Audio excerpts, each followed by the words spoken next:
Now he's going to present really great things. Uh, I don't know exactly what, but I have met him 20, no, 22 is too much. Okay. Long ago. We were so little. And yeah.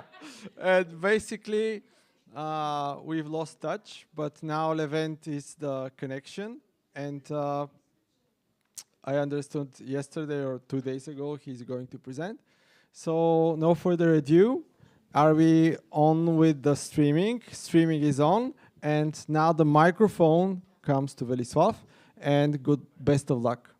The microphone. Thank you, Nikki. Good evening, everybody.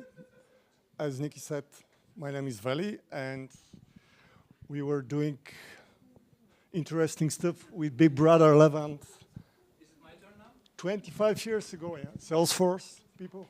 Yeah, just hold the microphone. Yeah, okay. So you can, change. This is my book. Everybody is writing some paper books, and this was my first booklet 30 years ago. And everything started, it's the same stuff, cloud computing and Salesforce and Google search engine optimization, content management, SAP, blah, blah, blah. 30 years later, again, the same stuff, creating positive spaces, but with more sustainable and eco-friendly sensory worlds for escaping the rat race, like digital nomads. So you dream for a perfect home environment because you stay always indoor in a cubicle, or you are disconnected and uninspired by your home. Everything is boxy and edgy and smells like stinks of melamine, formaldehyde, and other furniture stuff. So we embrace all kind of curves, like electromagnetical curves and mechanical curves in every element we do. And we separated all products in different brands. So we have HD and furniture and spa rooms and art and sculptures. And then, then comes all the image generation and large language models who work for us, finally. And then you get a team with bots and custom trained GPTs. One is the boss, the other is the manager, the third is the supplier from Europe, Alibaba, or whatever does it takes. So everybody loves curves. It's in Art Nouveau, Art Deco, Zached, etc. And the forms are more structural, more unique. This one current project for a house in Yambo by our architect partners, LSPD Studio Sofia. And we do the glass walls, the furniture, you see some desks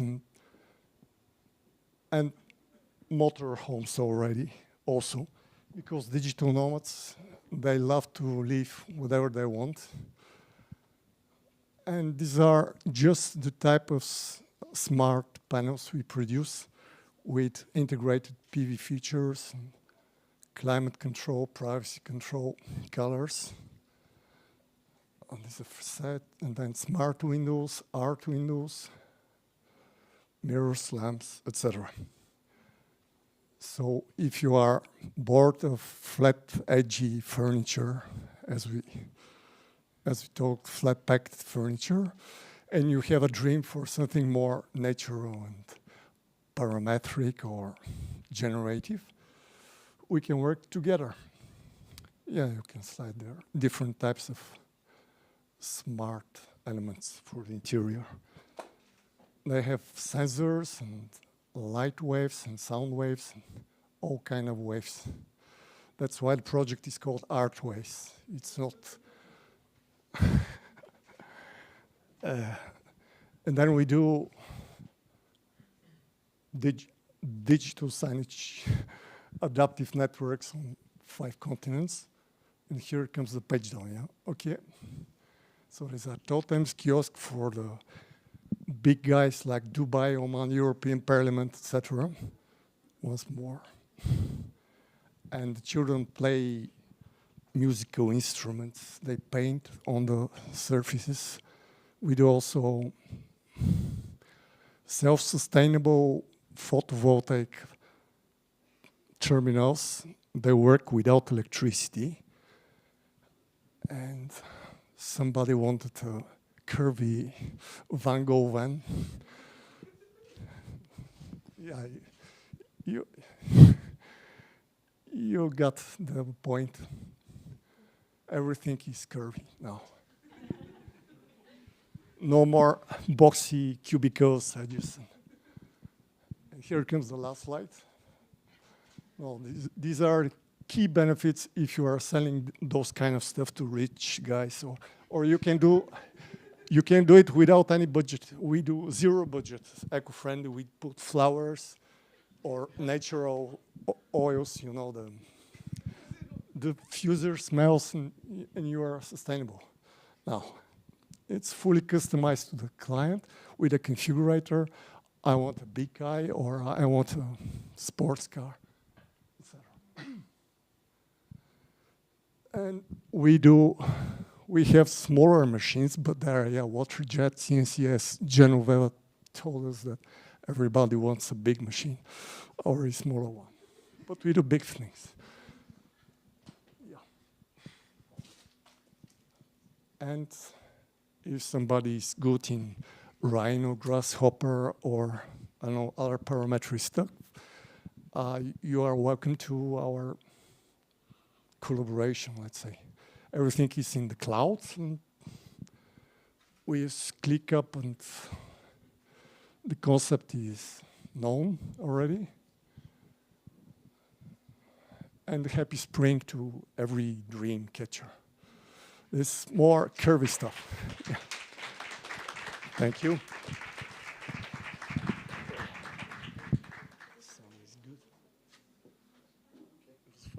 Thank you very much. So for all speakers, can we just have the space left to the yellow line, because the cameras here is set up. So the next speaker is the daughter of my landlady. Okay. Margaret Traikova. Margaret? Okay. She kicked me out of her house. She will tell you why. And she's not taking care of the street. Good evening, everyone. It's a real pleasure and honor for me to be with you tonight. My name is Margaret Traikova, and if you decide to build a big, new, large house close to the Vituša mountain, then our paths will cross, because I work in municipality as an architect. But today I'm here to tell you about something way more creative and way more interesting, about a joint project with Austrian architects, bus architects and Akarion, and about our successful common goal in increasing the Bulgarian society knowledge about the Green Deal.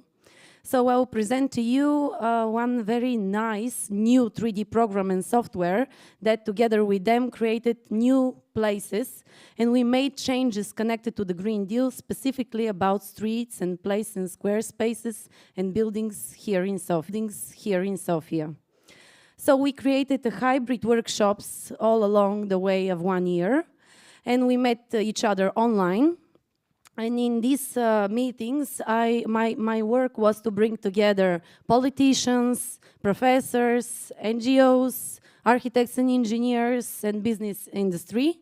And we together to discuss the changes that are upcoming in the next decades, and what is going to change in our everyday life, in the new buildings, in the new way of green life, of more sustainable future. And in the last meeting, it was actually the most interesting one, we were discussing what municipality can change in the politics, how we can create better places with increasing landscaping, with increasing the green areas, with more functions on the rooftops. So maybe there is a technical problem, but I will go through very fast with it. So Urban Menus is this 3D program, and it's measuring our quality of life connected to the Green Deal.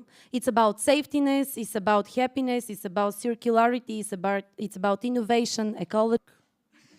There was no light, nothing, but you could hear the river. And I heard the river and I said, I take it. It was so, it's in the morning at 5 a.m., millions of birds. You cannot imagine the noise they make. So it's really up there in the mountain where everybody does the marathon. Maybe you know this path. And horses pass, they are coming from the Dragolevsky monastery, you know, they do the tours. Yes, I will. I have to pay, I know. So, yeah, I mean, this is why, actually, it's not just about Bulgaria, but also the kind of quality of life you can have here. For me, living in Dragolevsky was really great. I grew up in Istanbul. I lived in Brussels for 15 years. In the center, you know, at some point you are fed up of the guy who's singing "No woman, no cry" every day to the tourists. I listened to this for 10 years, you know. So when I came to Bulgaria the first time, I lived there with 3 dogs, and the neighbors had, I think, 13. And the neighbor's sons, he actually didn't start to speak, he started to rough because he was living with all these dogs. There is also that, yeah. So basically, there are these pockets of little, I don't know, is it, how do you call this, pastoral way of living? Well, there are also some chiflik, you know, around, especially down in Dragolevsky, right? Yes. There's a few with chickens and pigs and horses, cows, yeah. They run in the street. I'm ready with the presentation. So let's start one more time. It was like rehearsal. Again, hello, my name is Margaret Traikova, and you heard if you had a problem in Municipality Vitusha, I'm the person. I will tell you today about the joint project with these Austrian architects that we were working together 2 years, about hybrid workshops that are bringing together different people from different fields of life. So my task was to call a lot of people from municipalities, from business industries, and my colleagues, and to discuss different things connected to the Green Deal changes and everything that is gonna come to our life, to change of our life, everything that we signed as a contracts in 2030 and 2050, and this increasing the Bulgarian knowledge about the Green Deal, because many people in municipality didn't know what it was Green Deal. And in this 3D tool that I'm gonna present to you, we made changes in the urban environment, all connected to the Green Deal. These changes are about better ecology, increasing the social exchanges, and more innovation in our everyday life. So here are some of participants, politicians, mayors that were at the last workshops giving ideas what to change in municipalities, some NGOs, some professors, people in the estate business, and each workshop had a different purpose. In the beginning, we were giving information. Then we started by giving ideas and see how this 3D program will change our places, how will change our streets, how will change the facades, the 4 facades and the 5th facade of the building. And in the end, we will giving specific ideas what to change in municipality, what to change in our everyday life.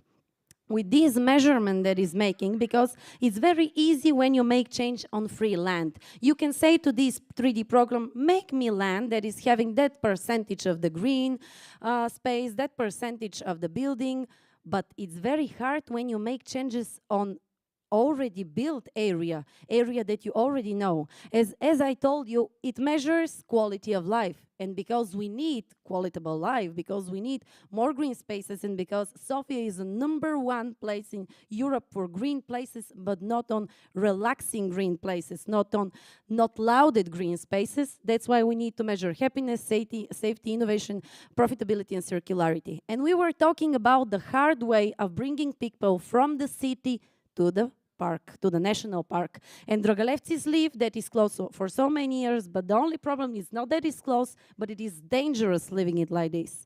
And we were talking about the lack of normal drainage system, the lack of normal infrastructure, then can bring a lot of uncontrolled circumstances. And this is the street where me and Levent was living, and now I'm living. Just close to the nature, but without drainage, without normal lighting, without normal electricity, and everything that is going to bring us uncontrolled things. And in the last workshop, we were making changes on this place. And if you're a Sofia citizen, you know this place. This is Women's Market and Stefan's Boulevard passing through the market. And we made changes on this very crowded place that we are used with it and with all the problems that are living with us. And here, this picture is representing ideas by this 3D program and software, how to change it to be fully pedestrian or partly pedestrian, to have bigger sidewalks, to have more green areas, to have places where to park our bicycle, to have places where to charge electricity, motorcycles, to increase landscaping, to increase places for slow moving, to increase places for relaxation and revitalization, and to have different plantings that will bring us what we need. So if you want to prefer or to give more of something from these stages, this program is changing it.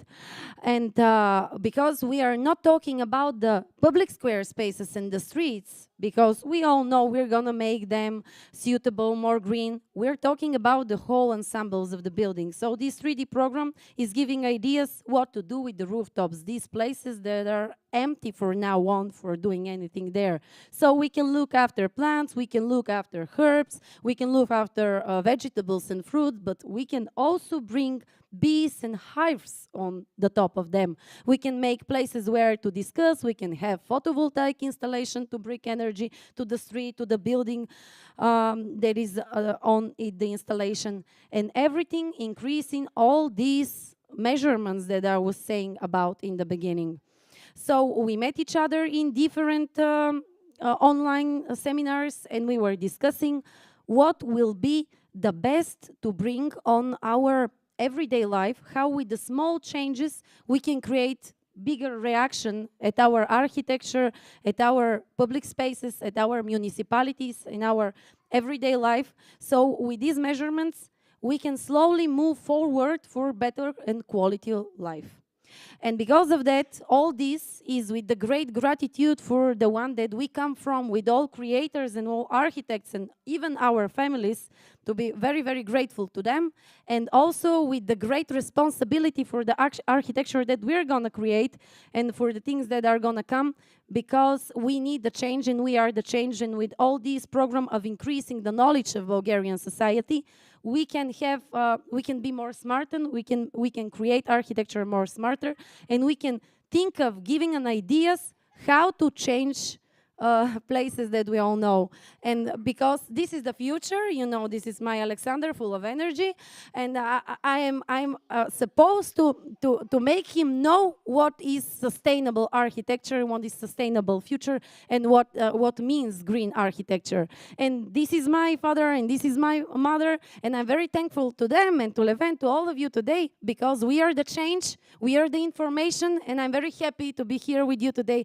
The change just started now.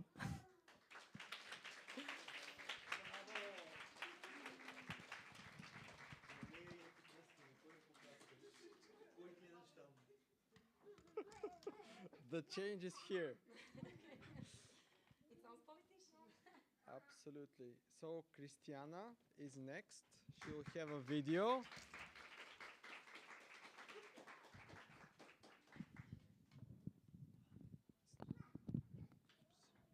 Thanks. I'm the person who speaks the most, and I have a perfectly timed presentation, unfortunately. I did it myself, of course. You will now understand that architects not only like to speak a lot, but they also like to be the center of attention, which is also supported by my choice of outfit, obviously. Well, the presentation is not going, so I'll have more time to talk. In any case, I am Christiana, and I wanted to start the presentation, of course, with me. And the thing which I want you to remember throughout the whole presentation is that every building has a story. So, in our case, for me, this is my grandmother. This is the building of the kindergarten where she used to work. And even though that is a Soviet architecture, that building has a story to me. After that, that awkward teenager in the corner decided to go to England and study. As a 19-year-old architect, I really liked Zaha Hadid because everything, there were no squares, everything was just super fluid and modern, and I really thought that was the future of architecture. After that, I went to Milan, and this is what I call, this picture I call the natural habitat of architects. This is the patio of my university where we used to sleep, eat, study, sleep, and work some more. And actually, it's by Alvar Aalto. It's a very famous building, but even though I graduated in Milan, I really was mesmerized by old buildings. The building you are seeing now is the school in Khvoina, which is in the Rodop mountain. This is architect Boyan Chinkov, and this is my grandfather who used to teach in the said school. I embraced that as my own cause, and I decided after I graduated to open up the building and actually make 2 festivals in order to get some donations to save the buildings. This was the first festival which I organized, and there was a sequel the next year. There were a lot of people. There was like a cultural program outside, and there was all sorts of lectures and interesting things happening in the building, and that was the first time it had been open for over 10 years when they were, like, the kids stopped going to the school.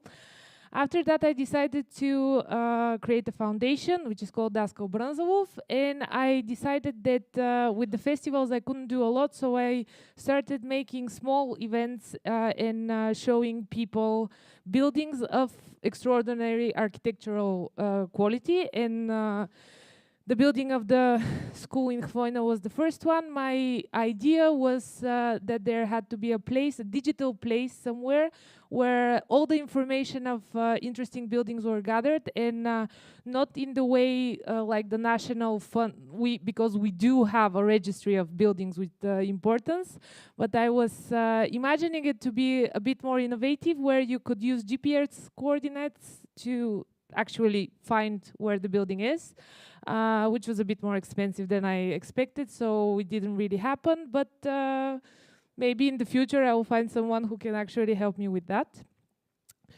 Another project which had its first try this summer was the architectural tours. The first tour was in the village of Kosovo. The point is to show the buildings and actually have other activities which are complementary. So even though if you're not like a completely mad about architecture, you'll be able to do something else. I'm also part of the Buzuja festival. I'm responsible for the coordination of the daily program.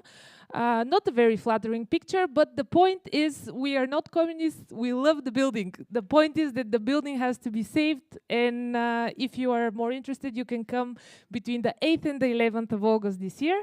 Something interesting also which we did this year is the Heritage Forum, where I was also supporting the foundation. It was about in 2 days about management and storytelling of architecture, the architectural heritage, and there were a lot of lecturers which attended. I know I spoke a lot about volunteer work, but I do also make money, so I actually do projects, interior and architectural projects, visualizations. I have my own company which I founded this year. It is called Kanatiza. I can tell you more about that later. The first project, which I am extremely grateful to the super cool visionary Matthias Zeidler. He is the person who decided to create this amazing nomadic utopia in the village of Semkovo, in the complex Semkovo. This is a 17,000 square feet Soviet socialistic architecture building. There is a lot of the building fabric which has to be saved, which is something which I'm extremely happy that Matthias also shares that idea that such gems, such important gems in old buildings have to be saved. The point of the project is to make a fusion of the old and the new, which is something that I strongly believe has to be done. And the building is not that old. The building is 30 years old.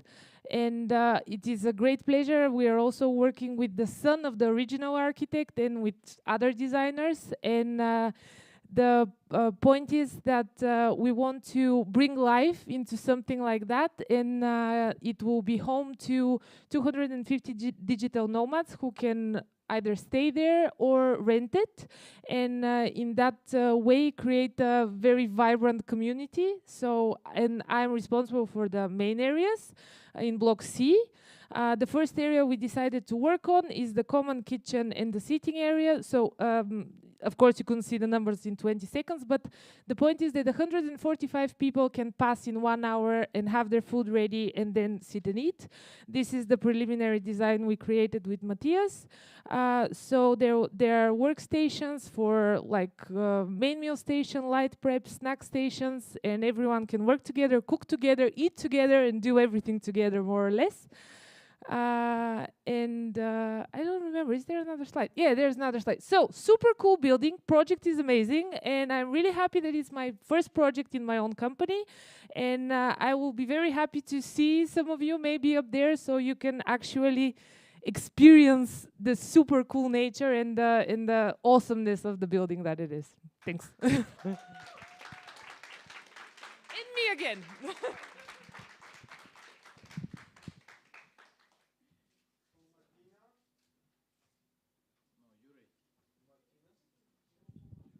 Hello. Yuri? Martina? Oh, sorry. Yuri. Yuri's here. Martina. Okay. Sorry. Martina, please come here because you're after him. Let's not lose you.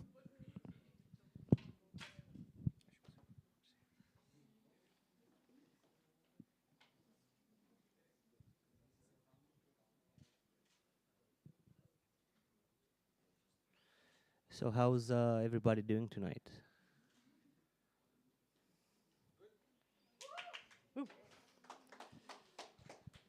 Hi everyone.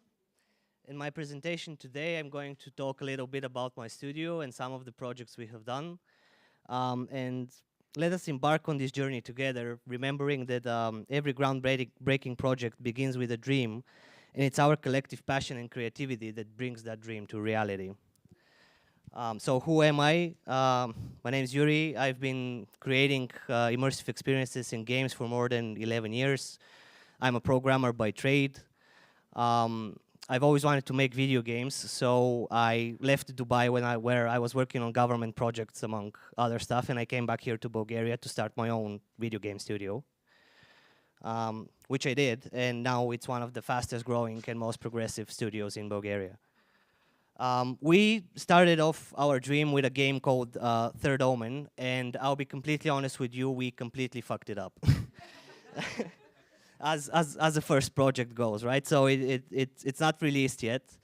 Actually, what happened with Third Omen is that our ambition for this particular project grew and grew, and we realized that we are not capable of executing it yet.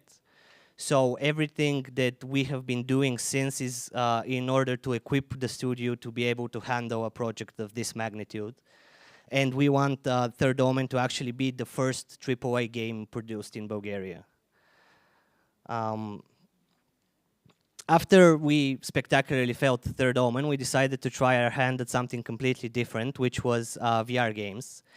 And this is Spellpunk, our first officially released game, so you can call this project a success. For Spellpunk, we set ourselves two goals. First, we wanted to innovate on gameplay mechanics that were uniquely suited to VR, and we wanted to achieve a art style in VR that hasn't really been done up until then. Most people were going for photorealistic stuff in VR at the time, which the hardware still isn't ready. We decided to go with a comic book aesthetic that, you know, is pleasing to the eye, and people were still immersed with it. So for the first, well, time goes by fast. Okay, never mind. Next game, still a VR game. Our CEO is a Christmas fanatic. So after we released Spellpunk, she came up to me and said, "Can we make a Christmas game?" And I was like, "Well, we got about 2 months till Christmas, so yeah, let's do it." And that's how A Very Bad Christmas Eve was born. In this game, you're the very last elf in Santa's workshop, left on duty. and all the machines that run the operation smoothly start breaking down, and it's your turn to fix them and help Christmas Eve run smoothly and all the kids get their presents. It's basically a puzzle action VR game. Everything is Gone is our current project. After the VR gaming market basically slowed down a whole bunch, we decided to finally make a good game, or a decent game. So Everything is Gone is a first-person roguelike shooter, heavily inspired by games like Doom and Quake and Unreal Tournament, if anybody of you here has played them. The art style is sort of a mix of brutalism and science fiction, which sort of puts it in a unique setting. And I'm not allowed to talk much more about it. I don't know why I dedicated 2 slides to it, but you can look at the pretty pictures. So just as we were getting the hang of doing VR games, one of the best videographers in Bulgaria approached us with his dream project, which turns out to be an anime football game, and he wanted us to make a trailer for it. And since both me and our art director are both huge anime nerds, we decided to take the project on. After all, how hard can it be to make real-time 3D look like an anime? Well, it turns out it's very hard, as we learned. But because our team adapts very quickly, we, in the end, managed to produce the entire trailer in about 2 months and release it. And it was released to, people liked it. As you can see in Incineration, we do a bunch of different stuff. So when Rotary Club approached us to do an educational kids game, we were like, yeah, why the hell not? Let's do it. We went with a really cartoony art style suitable for the young children that were going to experience the game. At some point, Amdocs, which is a multi-billion-dollar company, contacted us, and we became their official metaverse partner. And we've been creating various VR experiences for them and their clients. These are screenshots from a VR experience we made for them that showcases their brand at different trade shows and expositions and clients. Unicard is, again, it's a big transportation company in the UK that we created an experience that showcases their brand's capabilities and what their business offers that they use for their different trade shows and exhibitions as well. We worked with Siemens on what I call a multi-user training simulation. Basically, it's a non-game with multiplayer, and it's meant to train new personnel on how to work and handle a 6 degree of freedom robot arm in VR, in multiplayer. So basically, the instructor and the person who's being trained can be in different locations around the world. We also make other trainings and serious simulations. These are screenshots from a pharmaceutical clean room simulation we did for a Bulgarian client and one of the most prestigious Bulgarian universities. In it, students can, okay, moving on. We also have several architectural projects. And in the architecture and design field, where again they're multi-user, they're meant for collaborative design and reviewing of architectural plans and models and what have you. And we're also in the automotive industry, where we're doing various XR and VR projects for both what I call standard cars and self-driving cars, which are basically the future, if you ask me. And yes, that's our logo on an actual racetrack suited Porsche that's racing currently on the back. So are you ready to make your dream a reality? I would love to talk to you and we can collaborate. Thank you.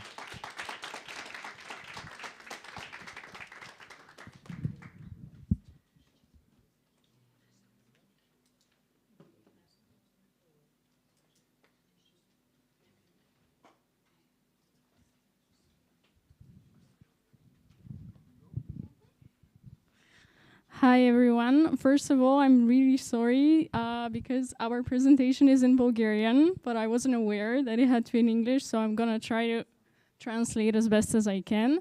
My name is Martina and I'm a graphic designer at New Age Social Poetry. At the beginning of the night, Levent introduced us as the Addams family, which I think is quite fitting because today I'm gonna tell you a story about how an underground literary movement became one of the most visited literary events in Sofia. Formally speaking, we are something of a free literary stage. We offer people the opportunity to share their poetry and other literary works with us. We have a digital magazine that comes out about one to every 2 months. It has a very interesting theme each month, and we also hold events live. However, we are also a literary movement that is kind of like a counterculture to what's popular at the moment. We try to go against the flow, and we try to challenge people and their narratives. We try to invite a lot of different people to attend our events, and we're very happy because we get to collaborate with a lot of interesting people. However, in 2018, this is what our events looked like. They were quite small. We didn't have a lot of people coming in, and most importantly, we didn't have funding. And we couldn't do all of the things that we wished we could do. So we started applying for funds, mostly through the National Culture Fund and other organizations. And after winning a couple of projects, these are what our events look like now. We have a regular audience of about 150 to sometimes even 200 people, and we're very happy because we get to collaborate with a lot of interesting people. Yeah. Okay, this is a lovely editor team. As you can see, there's a lot of different people on here, and together with them, we took the initiative to rebrand the whole organization to give it a new look that's really modern and inviting to younger audiences so that they could feel like they had a stage where they could freely express themselves. So in around 22, 23, we rebranded the entire website with a new, clean-looking, kind of minimalistic design. That was the perfect base for our other initiatives, because as you will see in a little bit, our themes are very interesting and very different, and we try to kind of talk about things that people don't often talk about.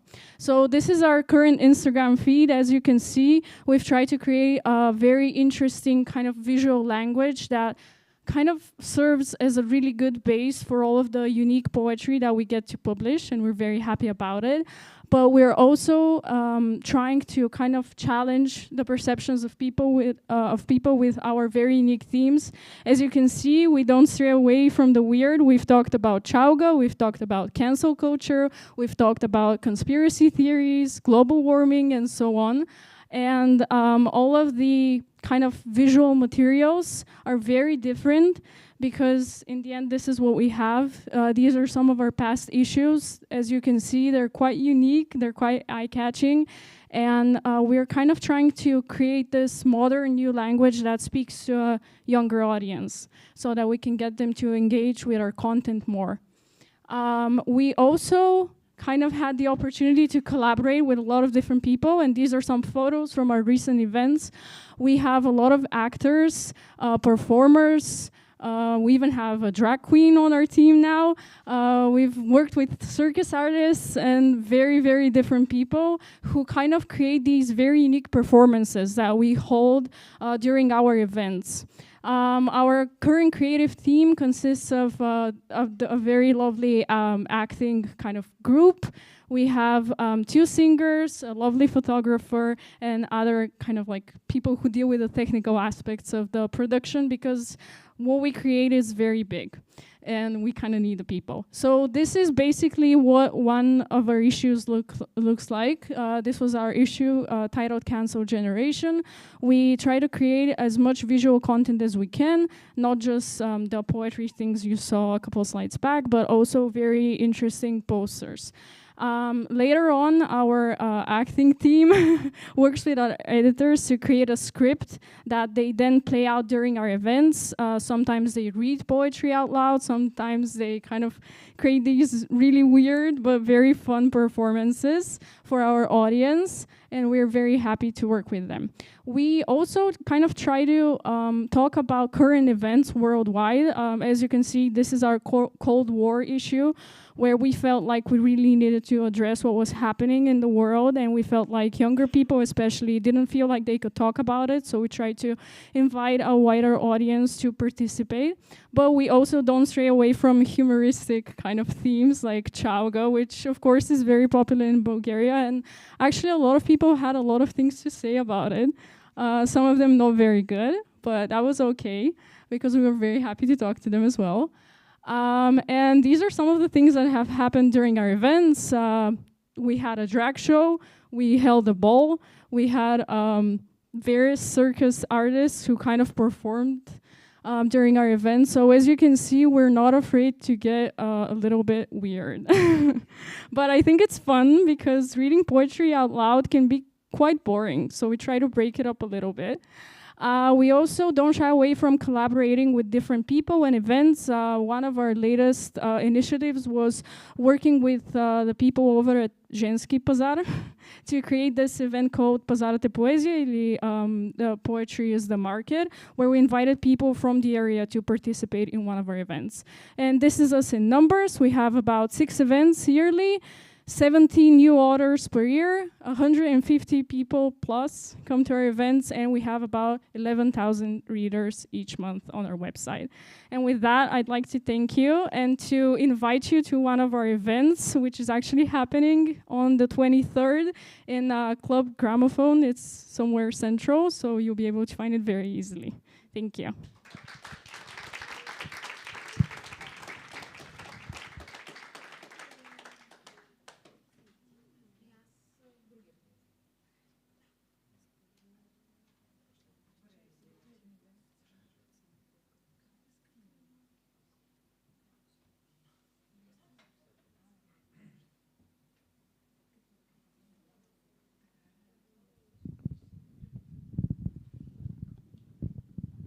Nikolay is not famous for being fast. It takes him 10 years to make a book. Yeah. It took him 10 years to make a book, and it took him 2 weeks to create this event. So I think, what do I say? Every Bayer Budala needs a Chalumbay. Okay, guys.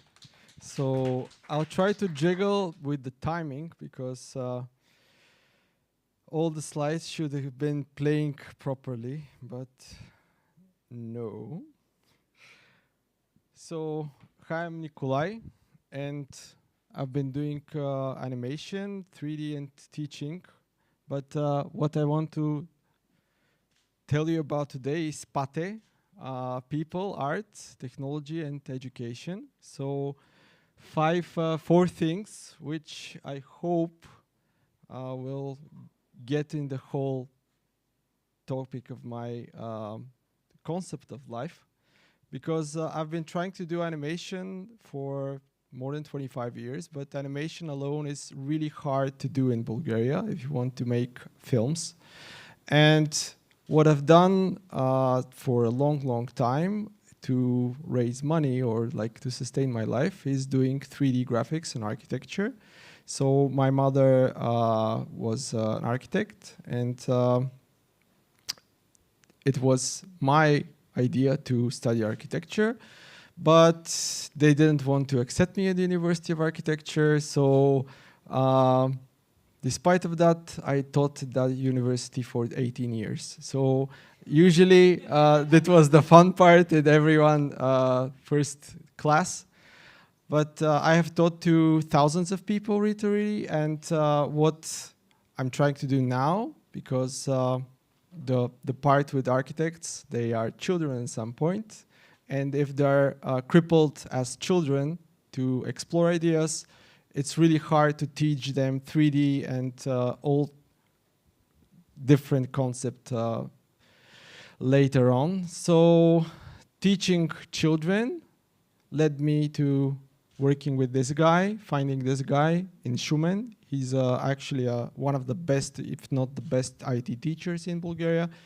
So when I found him, I made a documentary about him. It took me 4 years, not 10.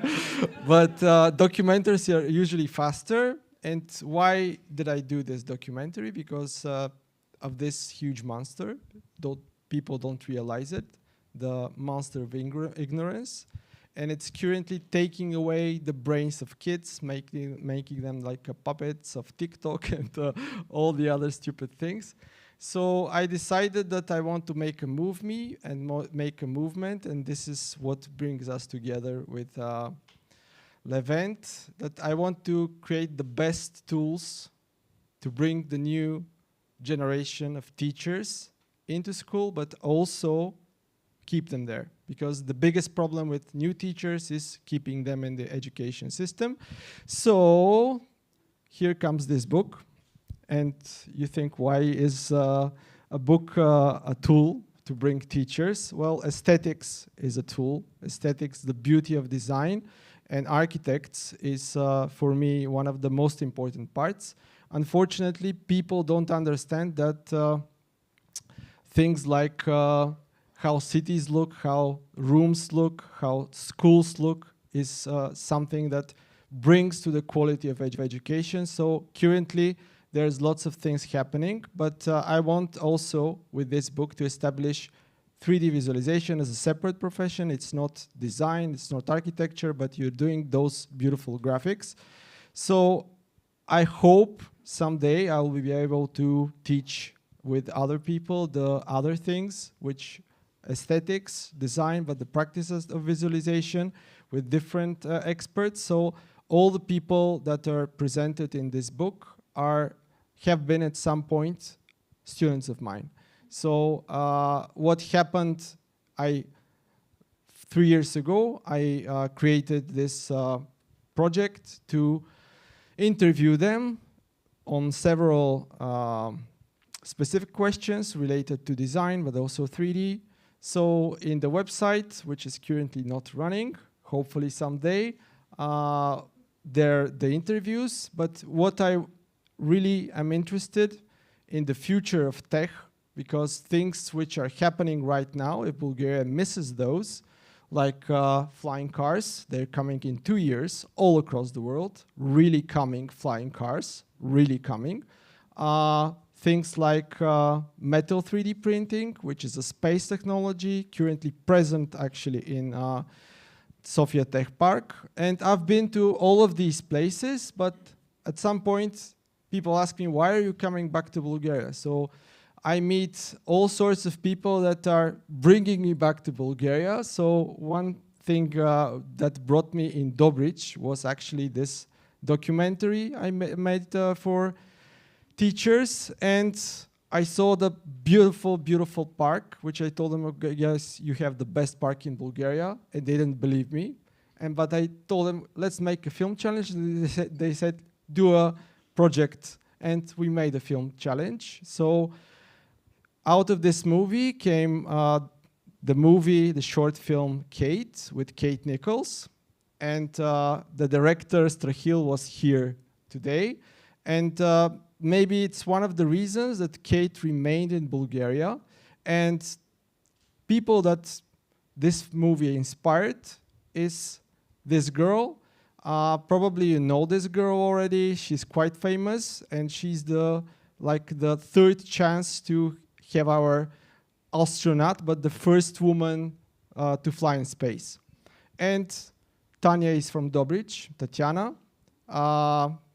She had her talk about thanking her teacher back then, but finishing off my presentation, this is another book that we did. And you see this guy, Marin Trushanov, how things are connected. Marin, the writer, is actually the teacher of creative writing to Tatiana. So people are so connected that I decided whatever it takes when I have an inspiration about something. So this whole project was inspired by the art of Chudomir Dragnev, who is a really great sculptor. And COVID stopped that project to be showcased back in May 2020. We were supposed to do it here. So we thought about getting some other slide here, but the DreamCatcher initiative was not able to be presented. So thank you very much for everyone. And Levent is going next. No, just to comment and finish what you said. Actually, with Nikolay, we've been strategizing for 2 weeks, and we have very concrete deliverables, and this event was one of them. And we have some other, let's say, milestones on the way, and one of them will be to create a digital twin of the connections between Bulgarians. So professionally and personally, you will see on the map how you are connected. You know the theory of 6 degrees? I think here it's 3. I'm Turkish, so I say 3. For you, maybe it's 2. You know more people than me. The thing is, most of you, how many of you know me? So that's first degree connection. How many people know these people? It's 2, right? So it's either 2 or 3, but in the world it's 6. This is what I'm telling you. You have the luck of being a small country, a small population, and you are very well connected. But let's make the map. So if you are open to it, we will find a method to do this. I mean, whether it will be LinkedIn or another tool, there are some visualization tools about that. I think the most important capital you have in the world, I can tell you, it's not your family, it's not your school, it's your relations. So if you know who you are connected, you can always get things done. I said to Nikolay, I want to have a soap show. Let's have soap. I like it. And 1 hour later, we have a lady, and she says, okay, 250 levas, that's it. You see, if you know what we want, then you ask yourself the second thing, who will get that for me? We want to create this marketplace. And and he's been working for 10 years on a software to be able to find any film crew you need, any project you need. So we are also looking for collaborators, maybe investors who has money. But our intention is not only show slides, but to actually do something and take action. But without connections, I think you guys suffer from thinking that you can do everything on your own. This is the only thing we need, that's the only obstacle. You cannot do everything on your own. How many people worked on your film? Me, myself, and I. This is not possible. You have to work with others. Okay, so relations are very important. This is the most valuable asset capital you can have, social capital. So I have some theories about that as well, but the point is, let's make the map, let's see who's connected to who, and how to use it. Thank you.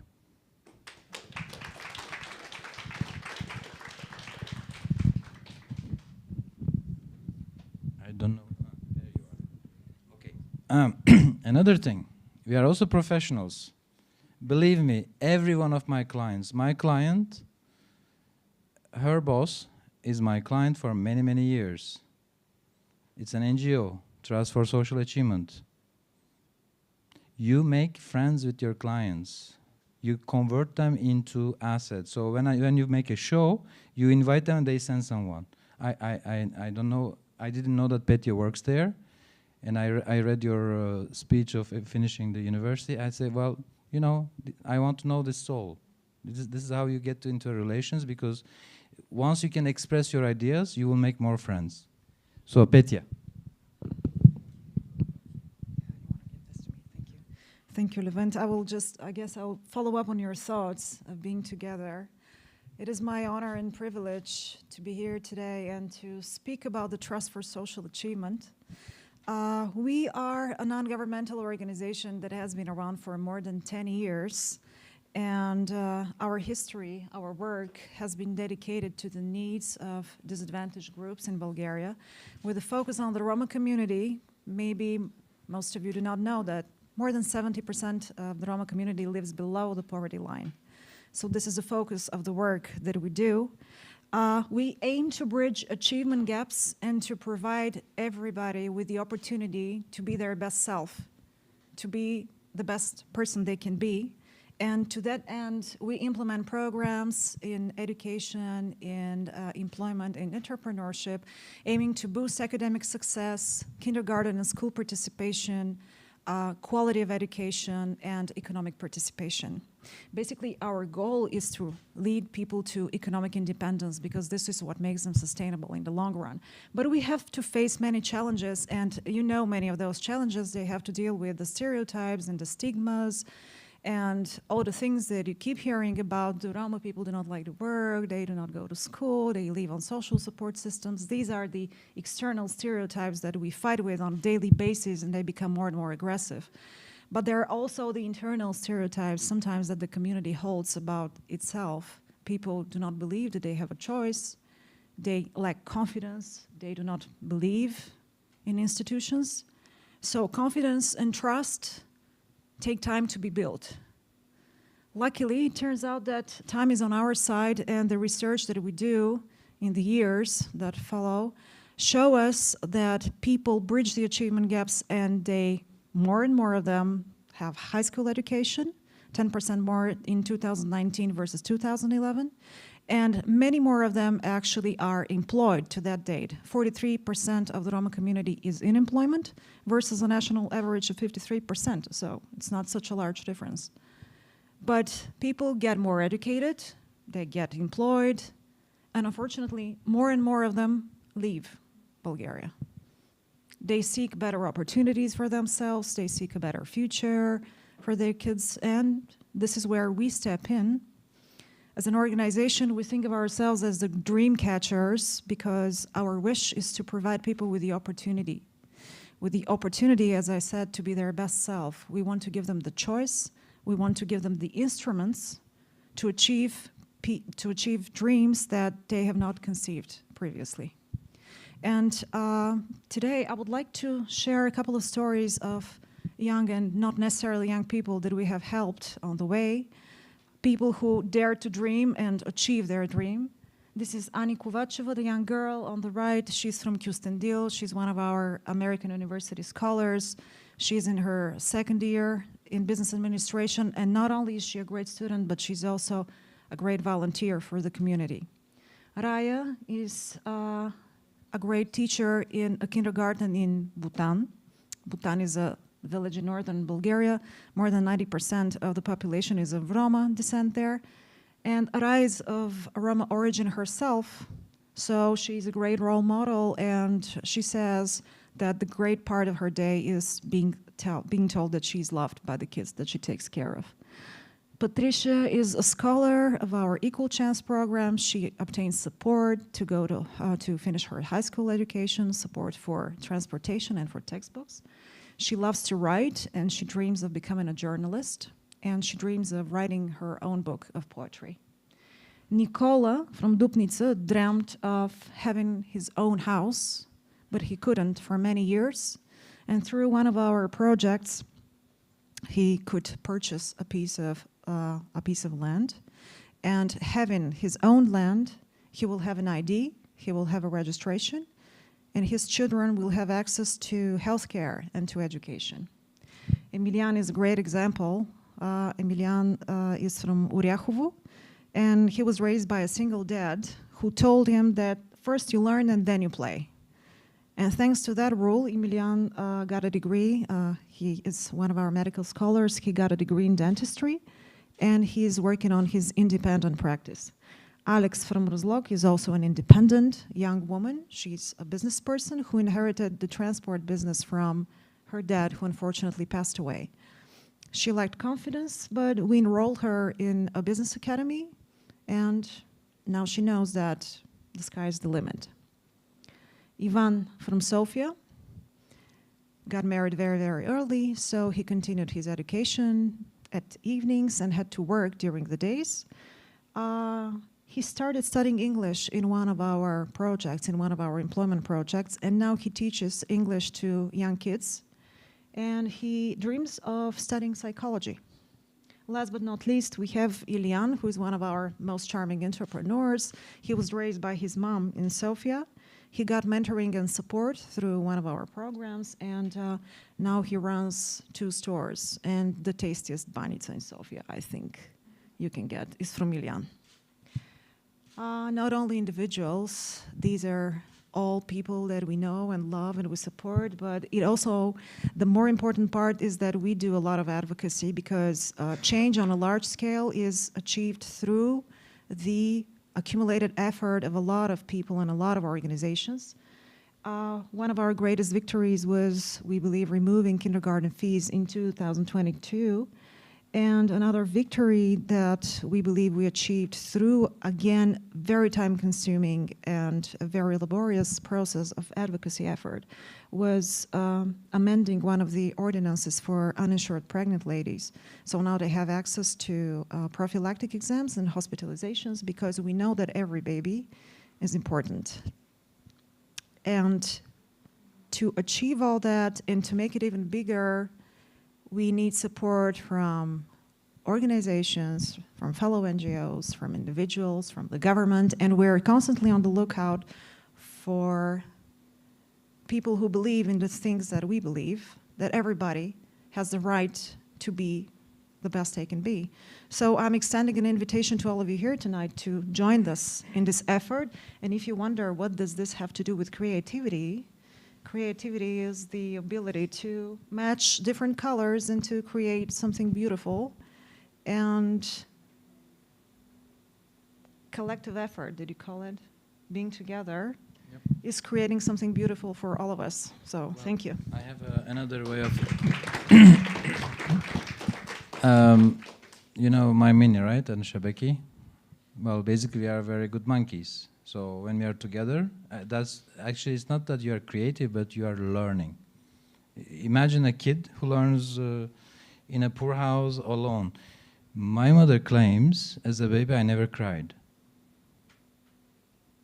Imagine a baby who never cried. And I say to her, you're imagining things. It's not possible. A baby doesn't cry. You're probably too busy to notice that I was crying. And probably at some point I gave up, you know. What I'm trying to say is that the group is very important. Basically, kids cannot learn on their own. It's impossible. So we need to create also ourselves the same environment where we can. I think somebody says, don't imitate, create, but you cannot create without imitation. Tell me one artist, the best artist, who didn't imitate another one. It's not possible. We are monkeys, so let's do it like they do on the Discovery Channel.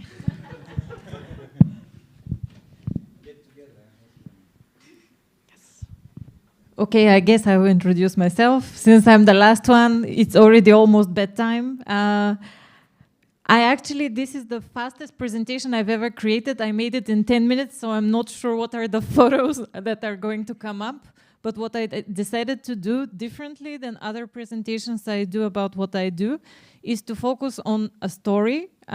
Since when we're talking about dreams, we cannot really ignore the power of stories. So I'm going to explain my own personal story. So I'm going to reveal some personal photos. Some of them are very, very funny. And I'm going to see I'm going to picture my personal journey through the 12 stages of the hero being myself. It's not because I'm egocentric, but because I think that my story pictures what I do right now. So every story of a hero starts in the ordinary world. I was born in 1989 in November, not a very ordinary month, in the city of Ruse. My pregnant mother was in the protests while my father, who was working for the police, was guarding the protests, or not sure. Well, as every hero in a regular story in a very ordinary place, there is a call for adventure. This is me and a friend of mine. He's not my brother, although we really look alike. Everybody says so. I should ask my mom. This is the call to adventure. I always knew, since I was very young, that I'm interested in the world. All I wanted was to explore the world. I became a very big fan of Indiana Jones at that time. As a little girl, I didn't like Barbie. I liked picture books with dinosaurs. Later on, my grandmother, who taught me to read when I was 3, brought me to some books.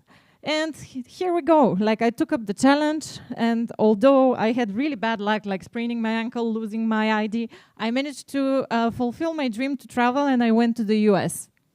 It was a big challenge, my first travel abroad, all alone. I was 18 on a program that lasted 2 months. And I had the best mentor to support me on the way. Just when I was crossing the threshold, and as I mentioned, this was my grandmother.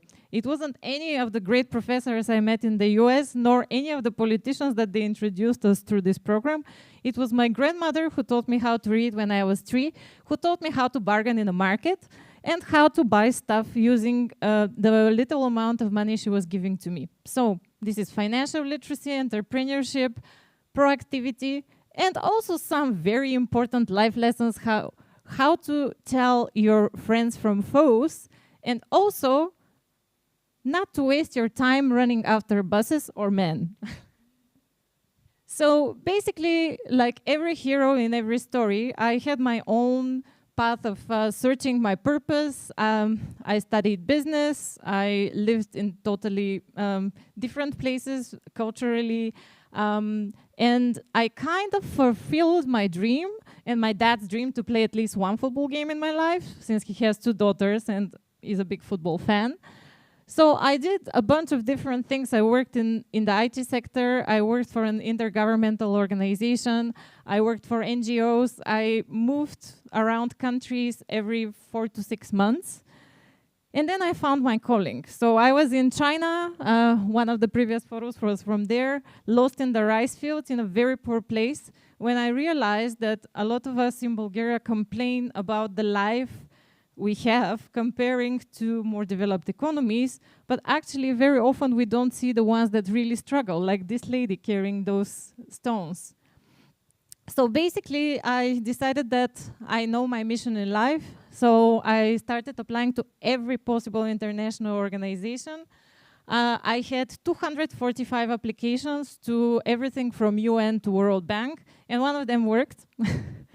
So I was actually working for 2 years for an international development organization in Vienna when I realized that I really feel the calling of actually growing or failing at what I'm doing, because I was working for people who were doing projects, great projects in very interesting places in the world, places that really need a lot of support. But I missed something. I missed the purpose, because I was doing this administratively in my very fancy office in Vienna, by the way. It was a castle. And then I realized that what is missing for me is the necessary thing to come back to my roots and to return to my own community, or to fulfill my dad's wish to change what I don't like in Bulgaria. Because I was one of those Bulgarians that wanted to be outside of Bulgaria at any cost. So what happened in my life were a few things. After I had found my calling, I decided to bring it to Bulgaria.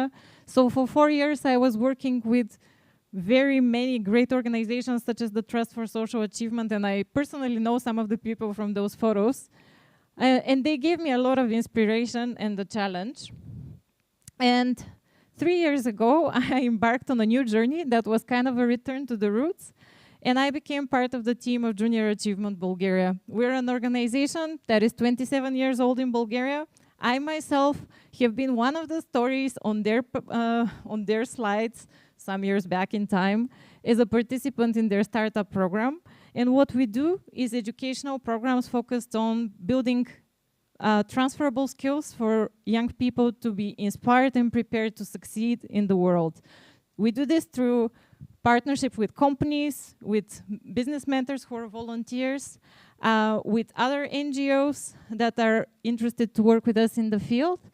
And hence, since the Africans say we need a village to teach a child, since we work with quite a lot of schools around the country, I'm sure that each and one of you can contribute to what we do and become a story writer in our own story.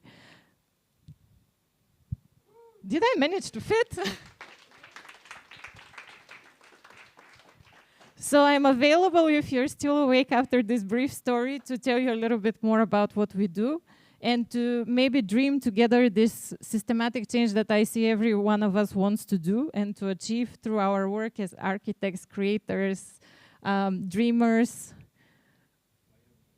and Bayer Bodelas. I'm one of those. A very short, quick one. Viktor is going to share with you what he's working on. After that, just 5 minutes, just to hear you, if you have feedback and questions for us or comments, so that it can go in history that you are here and you had something to say. Thank you. Viktor. Thank you, Levent, for the invitation me to talk to this audience. My name is Viktor Hirmak. I'm founder of the company Ordinal Goods, and it's a place where real-world assets and metaverse meet.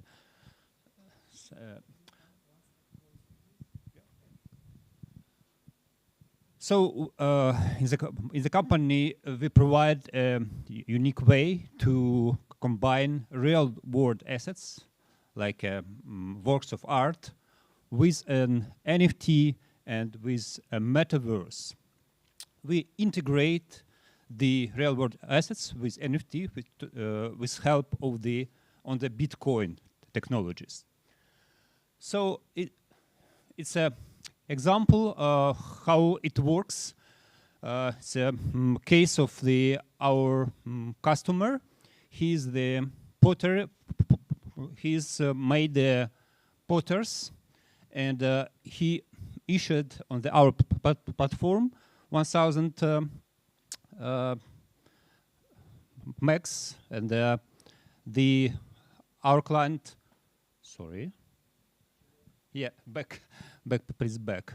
And it means that his assets has a place in the metaverse and in internet, and many his customers are eligible to redeem these goods, this Meg, from the internet against of the getting of NFT. It's happening on our platform.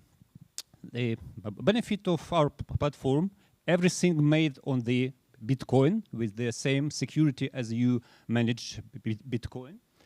And then we facilitate you the lot of our experience on the platform. And also we can provide for your business and you crypto audience. So let's connect after my speech if you're interested to leverage you real world assets, you arts on the with help of Bitcoin on the Bitcoin network. So that's all.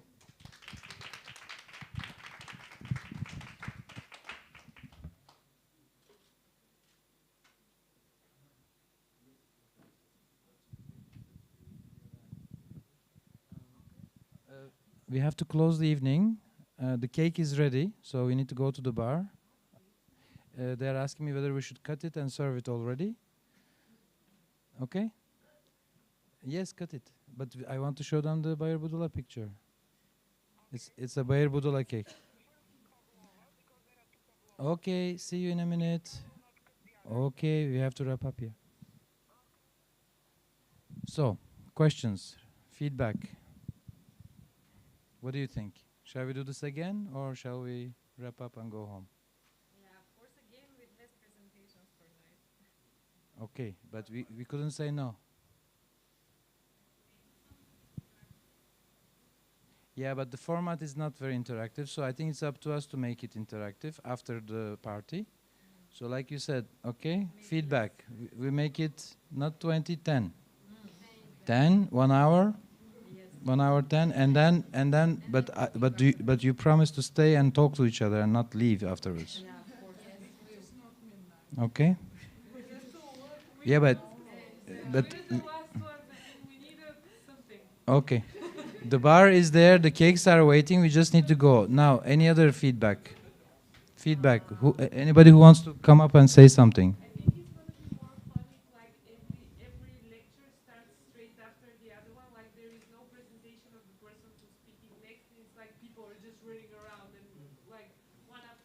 How do we do it? We give a break. No break between the lectures. Yes, that's how it should be. Yes. Yeah, well, yeah. Well, how difficult was it to get the presentations? You cannot imagine. I know, I do. Everything is last minute, you know? It was the same last year. They were coming with So if the artists, the creators could send their presentations 3 days in advance, we appreciate that. Thank you. Okay? And also to say what do you want, what do you need. Do you have anything that you want to share, or not only to share, but what do you want from the others? Well, this is what we want to do during the networking, but as I said a few times, we should organize meetings for that specifically. So we will create some working groups and announce it to you so that, I will make sure that we have that conversation. That's why we are doing this, okay? So the presentations are just an excuse to see something interesting. So please, if you're going to make a presentation or if you have something interesting, come forward. If you know interesting projects, talk to them. Yes? So we want to have, basically from now on, the curator role is to choose the best. So that it's worth coming here for an hour. But the actual working, I think we need to group together, because as you see here, it's a mix. And I don't think everyone can have the same conversation. So we need to maybe, but we'll work on this. Okay, that's a promise. Anything else? From the back? How about volunteers? Would you like to come and work with us? Okay, okay. But you're going to Sweden, you said. Okay, so we will have volunteers. We will make a call. Please contact us. I mean, okay. Where was perfect? Campus X. Campus X? Where? Perfect. Dondukov, is that okay? For meetings?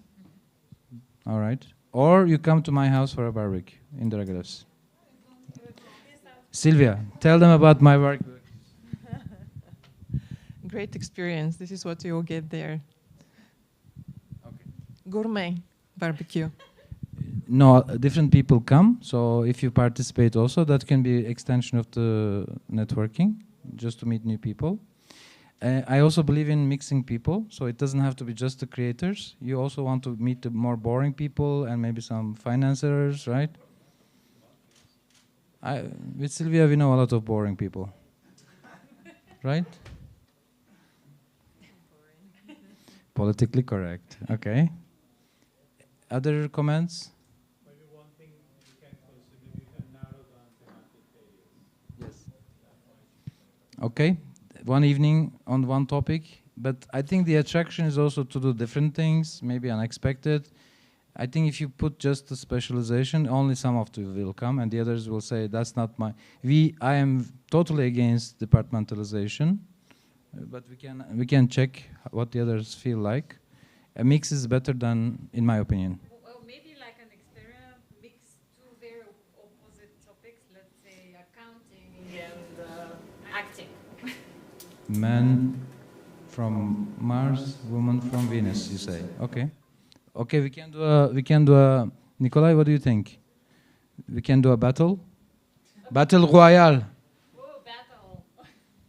By the way, I saw your teacher going out, and I thanked her for teaching you on your birthday. Did you thank her? So Boriana Mincheva was my teacher from New Bulgarian University, and because of her, there were her two students, production designers. So I just want to wrap it up, guys, because Levent has so much invested in this. But in order for this to happen, to continue, we need support, volunteers. We need support as spread the word, find us the next speakers. This is really important, which hopefully will deliver some slides on time. But yeah, it's best to have the slides, to have the stories, and timing is, as you see. It's all about time. It will happen. Let's go and eat cake, guys. Thank you so much. Thank you. Bye-bye. See you in the bar, Climb Bar, in the Walltopia building.